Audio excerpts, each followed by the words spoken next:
Perception बनाया गया भ्रष्ट भाजपा गुजराती माफिया लुटेरी गैंग के द्वारा कि 10 लाख पार करेंगे, 400 पार की नारा मोदी जी की हवा निकल गई। इन भ्रष्ट भाजपा गुजराती माफिया लुटेरी गैंग को फरीदाबाद से ही नहीं पूरे देश से अंडमान निकोबार भेज करके तब हम दोबारा से सिले हुए वस्त्र पहनेंगे, जूते पहनेंगे। पहले करोड़ों रुपए जिसको पप्पू बनाने में लगा दिए ना, आज वो पप्पा बन के आ गया है। मैं बाबा राम केवल अंशनकारी, सभी दर्शकों को नमस्कार।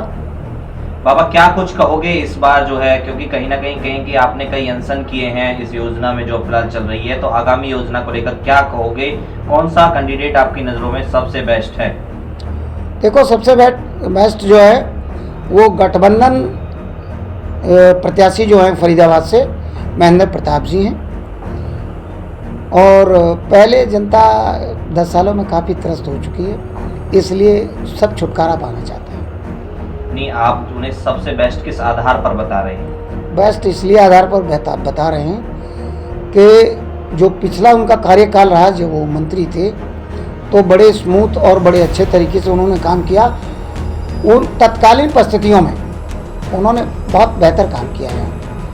और वो तत्कालीन पहले पूर्व जो हरियाणा सरकार में मंत्री थे महेंद्र प्रताप जी, और उन पर कोई दाग नहीं है किसी तरह का। पहले तो आप जो है कृष्णपाल गुर्जर को भी अच्छा बताते थे। नहीं, कृष्णपाल गुर्जर अच्छे व्यक्तित्व के लिए अच्छे हैं, इसमें कोई दौरा नहीं, व्यवहारिक हैं, लेकिन राजनीतिक तौर पे वो सही आदमी नहीं है। उन्होंने जिस तरीके से और उनके ग्रुप ने लूटपाट, फिरौती, धंधा, दलाली। आपके पास सबूत है जो आप यहाँ पर आरोप लगा रहे हैं? अरे भाई, आप ही लोग खुद चलाते हो कि आज थाने में मारपीट हुई और मंत्री के आदमी थे और उन्होंने उनको बचा लिया, और किसी ने भ्रष्टाचार किया, आरोप लगे, FIR हुई, उनको मंत्री जी ने बचा लिया, क्लीन चिट दे दी। तो फिर व्यक्तित्व अच्छा कैसे हो गया? नहीं, व्यक्तिगत तौर पे मैं कह रहा हूँ, व्यक्तिगत तौर पे ठीक है। अच्छा, तो लेकिन मित्र मेरा कौन नहीं है? पूरे शहर में जितने भी पॉलिटिशियंस हैं, जितने भी NGO समाज सेवी हैं, सारे मेरे मित्र हैं, लेकिन मैं उनके बुरे विचारों के साथ में नहीं हूँ। महेंद्र प्रताप को भी टिकट मिली है, क्या कहना चाहेंगे? अच्छा है, टिकट मिली है, भारी मतों से जीतेंगे, गठबंधन के प्रत्याशी हैं। नहीं, अगर हम बात करें जनता की, तो कहीं ना कहीं जो है जनता कह रही है कि 10 लाख पार इस बार कृष्णपाल गुर्जर को करवाएंगे। जनता नहीं कह रही, एक परसेप्शन बनाया गया भ्रष्ट भाजपा गुजराती माफिया लुटेरी गैंग के द्वारा कि 10 लाख पार करेंगे। लेकिन ये उसी जुमले की तरह है, उसी भ्रमित प्रचार की तरह है जैसे 400 पार का नारा है। 400 पार की नारा मोदी जी की हवा निकल गई, और इसी तरह ये 10 लाख जो है एक परसेप्शन है, लोगों को दबाने के लिए, लोगों को भ्रमित करने के लिए। मैं कह रहा हूं कि ये जीत के दिखा देना। नहीं, कांग्रेस और बीजेपी में से कौन सा बेस्ट मानते हैं आप? कांग्रेस। तो जनता कह रही है कि उनके पास प्रधानमंत्री पद का जो चेहरा ही नहीं है अभी। हाँ, पहले करोड़ों रुपए जिसको पप्पू बनाने में लगा दिए ना, आज वो पप्पा बन के आ गया है, ठीक है। और हार मान गए, उनसे मंचों से हार मान गए। जब आदमी मुद्दों की बात ना करके अनर्गल भाषाएं बोलने लगे, अब शब्दों का प्रयोग करने लगे, तो समझ जाना चाहिए कि सामने वाला बहुत ताकतवर है। भारत जोड़ो की यात्रा का जो अगर बोले तो फायदा मिल रहा है? बिल्कुल असर मिल रहा है। तो आप किसे वोट देंगे?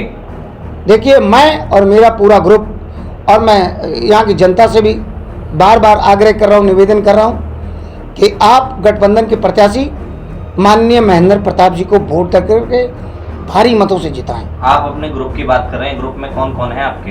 ग्रुप में बहुत सारे समाज सेवी हैं, और सर आप लोगों को भी पता है भाई, चाहे वो वरुण चौकन जी हैं, चाहे NGO के तमाम लोग हैं, चाहे वो हमारे निश्चिंत जी हैं, और चाहे हमारे ताहिल साहब हैं, और मैं मीडिया के उन तमाम बंधुओं से जो पोर्टल चला रहे हैं, मैं उनसे भी आग्रह करता हूं कि फरीदाबाद को बचाने के लिए, लोकतंत्र और संविधान को बचाने के लिए सच के साथ जिस तरह 10 साल आप लोगों ने संघर्ष किया है, अब वो समय है कि आप लोग भी इस रण में साथ दें। बाबा के यहाँ बिक तो नहीं गए?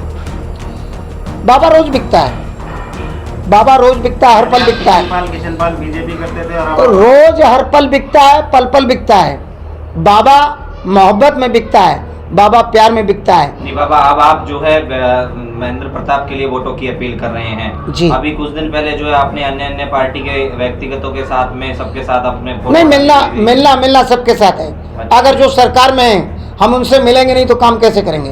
अगर हमको ज्ञापन देना है, हमको उनसे बात करनी है, वर्बली बात करनी है, मौखिक बात करनी है, तो कोई तो और बिना मिले संभव है क्या? कोई और अनशन की तैयारी हो रही है क्या? नहीं, अभी अनशन नहीं, जब तक 4 जून है।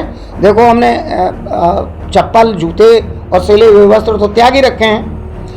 तो अभी हम भोजन में भी एक समय का भोजन ले रहे हैं। तो हम कोशिश कर रहे हैं कि इन भ्रष्ट भाजपा गुजराती माफिया लुटेरी गैंग को फरीदाबाद से ही नहीं पूरे देश से अंडमान निकोबार भेज करके तब हम दोबारा से सिले हुए वस्त्र पहनेंगे, जूते पहनेंगे और 3 टाइम का भोजन करेंगे।